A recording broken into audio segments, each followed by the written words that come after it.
Oi pessoal, hoje eu vou usar o caso do Spencer Duarte, o nosso Cinderelo britânico, para falar sobre como o DNA é utilizado para resolver crimes. Spencer Duarte, esse nome que parece uma mistura do Brasil com a Inglaterra, surgiu nas notícias na semana passada devido a um caso que começou com um simples furto. Nosso amigo Duarte estava lá, tranquilo, cuidando da sua própria vida, quando resolveu fazer uma graninha, furtando o celular de uma pessoa descuidada nas ruas de Londres. Após o ato, nosso amigo empreendeu fuga pela rua, como é visto nesse vídeo aí. O cara não acertou muito no visual, né? Esse cosplay de boneco dolinho radioativo chamou um pouco a atenção. Alguns transeuntes perceberam a ação do meliante e resolveram tentar pará-lo, mas dá pra ver que os ingleses não são lá muito bons nisso. Se aqui no Brasil a galera juntava esse cara rapidinho. Não existe coisa mais eficaz que uma turba enfurecida de trabalhador brasileiro querendo descontar em alguém toda a frustração da vida de acordar cedo, busão lotado, político corrupto e time na zona do rebaixamento. É incrível como o brasileiro sempre dá um jeito de resolver uma situação quando quer. Mas voltando ao nosso caso aqui, e com a habilidade de um Ronaldinho que parece estar fugindo do capiroto, ele consegue driblar os atrapalhados zagueiros ingleses e foge com o produto do furto ou não, né? Ele deixou cair algumas coisas. Mas ele também deixou uma coisa muito importante para trás, um tênis. E esta foi uma peça fundamental para identificar o autor. A Morales então é realmente como a história da Cinderela. A polícia pegou o calçado ali e foi experimentando em todas as pessoas do Reino Unido e prendeu um cara em quem serviu o sapato perfeitamente. Não, meu amigo, não é assim que funciona. Até porque o mesmo sapato pode servir em diversas pessoas. Lembremos aí um dos princípios da criminalística, o princípio da interpretação de Kirk. Dois objetos podem ser indistinguíveis, mas nunca idênticos. A identificação deve ser enquadrada em três graus: genérica, específica e individual. A perícia sempre deve alcançar o último grau, a individual. Ali naquele tênis tinha algo muito mais importante, o chulé. Não, não é isso. Talvez estivesse lá, mas não é isso que é importante. Até um subproduto, né?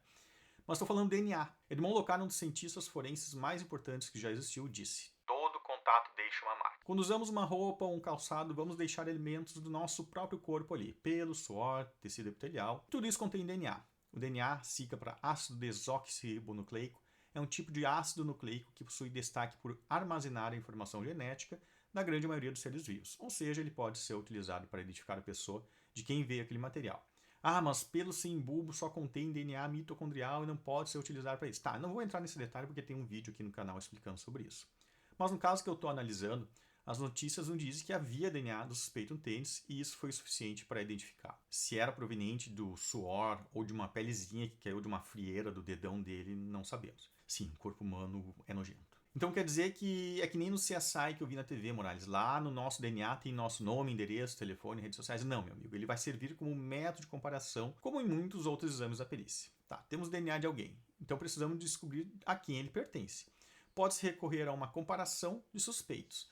A polícia tem alguns suspeitos, e então ela faz a coleta de material biológico desses suspeitos, que vai conter DNA, e daí faz a comparação com esse DNA coletado com aquele encontrado na cena do crime. Se der match, temos 99,9% de certeza que aquele DNA suspeito é o mesmo DNA que foi encontrado no local do crime. Ou pode-se recorrer a um banco de DNA que vai ter amostras já coletadas previamente. Tá, mas espera aí, não é todo mundo que já forneceu o seu DNA para esse banco? Não. O Banco de Dados Nacional de DNA do Reino Unido, local do caso que a gente está analisando aí, é o maior e mais antigo banco de dados de DNA forense do mundo. Em 2023, ele continha os perfis de DNA de cerca de 5,9 milhões de indivíduos e amostras coletadas de cerca de 647 mil cenas de crime. Não é toda a população do Reino Unido. Normalmente o DNA é coletado de uma amostra, como sangue, cabelo ou saliva, e convertido em um registro eletrônico chamado de perfil de DNA. Esse banco de dados contém perfis de DNA de duas origens diferentes que eu citei aí anteriormente: perfil de DNA individual, coletado de cada pessoa presa no Reino Unido, pois isso é determinado pela legislação de lá, ou DNA de cena de crime coletado a partir de amostras como cabelo ou saliva deixadas aí na cena do crime. Legalmente, o período pelo qual os perfis individuais de DNA coletado de presos podem ser armazenados depende do crime pelo qual eles foram condenados. Quanto mais grave o crime, mais tempo esse perfil fica armazenado. Aconteceu que o DNA que havia no tênis foi suficiente para identificar o ladrão. Ladrão! Nosso amigo Spencer Duarte, pois ele já havia fornecido seu DNA para esse banco devido a uma condenação anterior. Outro detalhe importante: havia filmagens do nosso amigo logo após ele ter fugido, quando ele já estava sem máscara e sem óculos e capacete. E aparentemente meio frustrado, talvez por ter perdido o tênis. Mas daí ele poderia ter sido identificado através do reconhecimento facial? Sim e não. Normalmente vamos cair na questão da necessidade de ter um banco de dados para comparação e a questão da captura da imagem tem que ser bem detalhada. Outro detalhe importante é que, segundo esse artigo aqui, a precisão da tecnologia de reconhecimento facial não é tão grande quanto a do DNA, podendo cair até 65% de certeza em situações reais. Curtiu esse caso aí, a maneira como eu expliquei? Deixa seu like e comentário e me segue para mais histórias como essa.